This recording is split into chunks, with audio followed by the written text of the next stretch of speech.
Surgery lecture series में आज हम डिस्कस करेंगे टेटनस के बारे में। तो टेटनस क्या है? टेटनस एक सीरियस डिसऑर्डर है जिसमें इसके साथ क्या होगा, very high morbidity and mortality, बहुत ज़्यादा इसमें मॉर्बिडिटी मोर्टिलिटी रेट रहती है। ट्रीटमेंट देने के बावजूद भी इस तरीके का देखने को मिल जाता है।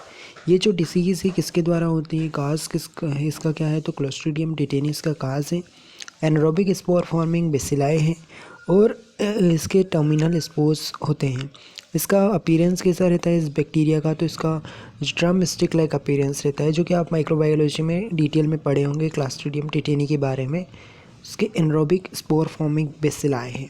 ठीक है, अब इसके बारे में यहाँ पे कुछ लिखे हैं कि कुछ नार्कोटिक्स होते हैं, वो क्या करते रहते हैं, पेनिथ द स्किन इंजेक्ट करते रहते हैं खुद को स्किन के नीचे। तो वो साइड्स जो है वो बहुत ज़्यादा कैसी हो जाती है, वल्नरेबल हो जाती है, बहुत ज़्यादा स्मूथ हो जाती है। तो स्किन पॉपर्स यानी कि ये इंजेक्ट कहाँ पे करते हैं, ये स्किन सबक्यूटेनियस टिश्यू में इंजेक्ट करते हैं, ना कि वेंस में। वेंस में नहीं लगा रहे, सबक्यूटेनियस टिश्यू में इंजेक्ट कर लेते हैं नार्कोटिक्स लोग एडिक्शन के लिए। देन इसके बाद अगला आता है पॉसिबल रूट्स ऑफ इन्फेक्शन। तो पॉसिबल रूट कौन कौन से होते हैं इसके?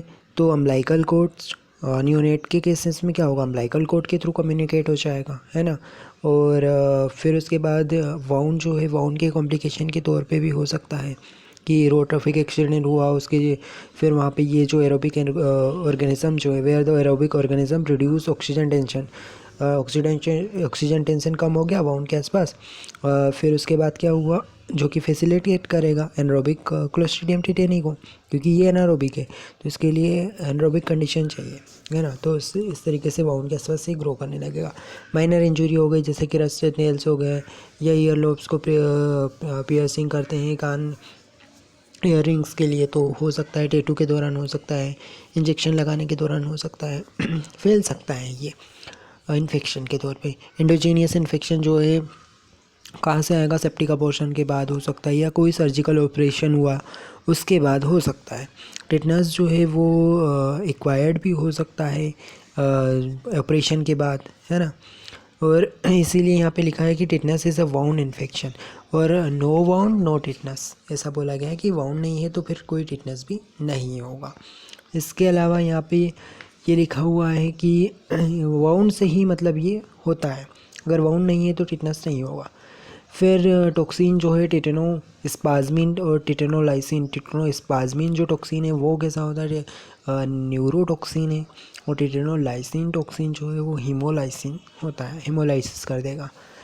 टिटेनोस्पाज्मिन की बात करें तो टिटेनोस्पाज्मिन जो है इसकी नर्वस टिश्यू के प्रति बहुत ज़्यादा इसकी एफिनिटी रहेगी, इसीलिए इसको न्यूरोटॉक्सिन्स भी कहते हैं। यहाँ पे ये क्या करेगा, सेंट्रल नर्वस सिस्टम पे पहुँच जाएगा और वहाँ पे ये मोटार नर्व ट्रंक पे काम करेगा। ये फिर क्या करेगा, टॉक्सिन जो है वो फिक्स करेगा, फिक्स हो जाएगा मोटार सेल्स में, और फिर वहाँ पे इंटीरियर हॉर्न्स सेल्स की मोटार सेल में फिक्स हो जाएगा।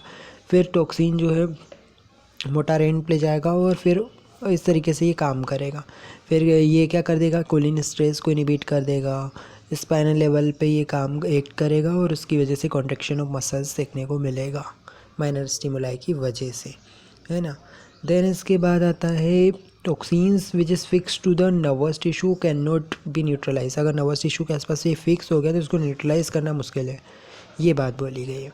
देन इसके बाद यहाँ पे जैसे सर्कुलेशन में कोई टॉक्सिन है तो उसको न्यूट्रलाइज कर सकते हैं, लेकिन जो नर्वस टिश्यू तक पहुंच गया है तो उसको न्यूट्रलाइजेशन ईजी नहीं है, इसीलिए। तो यहाँ पे डिस्पेजिया के सिम्टम्स और स्टिफनेस ऑफ जॉ, ये सब सिम्टम आते हैं, इसके बीच में कुछ टाइम पीरियड रहता है, तो ये उसको बोलते हैं पीरियड ऑफ ऑनसेट, ठीक है। उसके बाद 48 घंटे तक, if this is less than 48 hours the prognosis is poor, prognosis poor रहेगा। और अगर ये 48 आवर्स तक देखने से भी ज़्यादा देखने को मिले तो ये प्रोग्नोसिस गुड रहेगा, बेटर रहेगा। फेवरेबल कंडीशन जो कि टिटनस के लिए फेवर करती है, तो उसके लिए जिनको इम्यूनाइजेशन बचपन में नहीं हुआ, फॉरेन बॉडी हो गई, इंजरी हो गई, इम्प्रॉपर सैनिटाइजेशन, डेविटलाइज टिश्यू हो गए, डिवाइटलाइज टिश्यू, वाइटलाइजेशन नहीं है वहाँ पर, और एनारोबिक कंडीशन है, तो ये सारी कंडीशंस फेवर करती है टिटनस को। स्पेशियल टाइप्स कौन कौन से होते हैं, तो टिटेनस नियोनेट्रम, टिटेनस नियोनेट्रम जो है वो किसमें होगा, अम्बिलिकल कोच जो के थ्रू कंटामिनेशन फैलेगा चिल्ड्रंस में, और नो ऐसी फीमेल जो कि नॉन इम्यूनाइज है उससे जो बेबी होता है, चिल्ड्रन हुआ, उसमें ये इस तरीके का टिटेनस नियोनेट्रम देखने को मिलता है। ये 6 से 8 दिन बर्थ के बाद ये देखने को मिलता है, उस दौरान देखने को मिलता है, इसीलिए डेड डिसीज़ भी कहलाती है। इसमें मोर्टेलिटी जो है वो 100% रहेगी, कोई चांसेस नहीं है बचने के।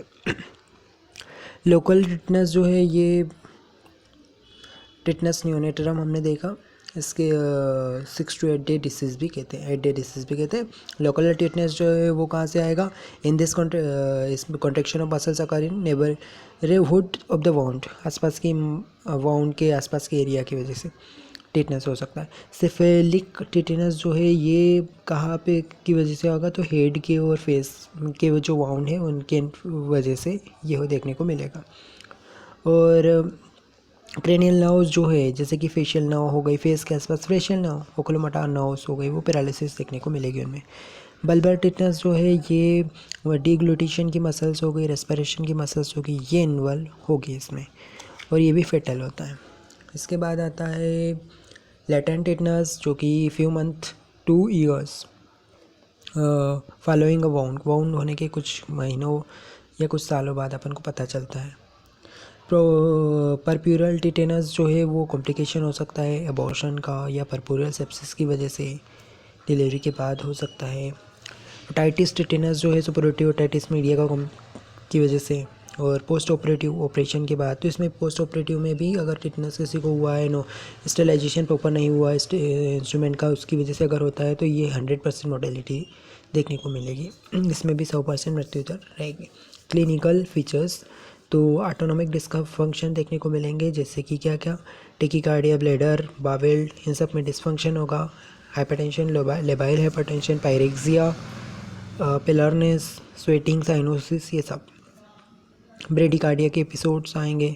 लो सेंट्रल वीनस प्रेशर देखने को मिलेगा, ये सब सिम्टम्स रहेंगे। और साथ में पैरासिम्पैथेटिक डिसफंक्शंस भी रहेगा, कार्डियक अरेस्ट आएगा उसकी वजह से। अगला है कॉम्प्लिकेशन हो सकते हैं, जैसे कि न्यूमोनिया हो सकता है, यूरिनरी ट्रैक्ट का इन्फेक्शन। देन इसके बाद आता है ट्रीटमेंट पार्ट। ट्रीटमेंट पार्ट में जनरल मैनेजमेंट करेंगे, स्पेसिफिक मैनेजमेंट। जनरल मैनेजमेंट में क्या करेंगे, आइसोलेट करेंगे, एडमिट करेंगे उसको, वाउंड केयर करेंगे, उसकी प्रॉपर ड्रेनेज करेंगे अगर वहाँ पे कोई पस है तो, और इंजेक्शन टिटेनस टॉक्साइड 0.5 ml उसको इंट्रामस्कुलर देंगे। Anti tetanus serum 5000 unit intramuscular and 50,000 unit intravenous, ये दे सकते हैं। देन इसके बाद ATS हो गया, ये आप सब इससे सब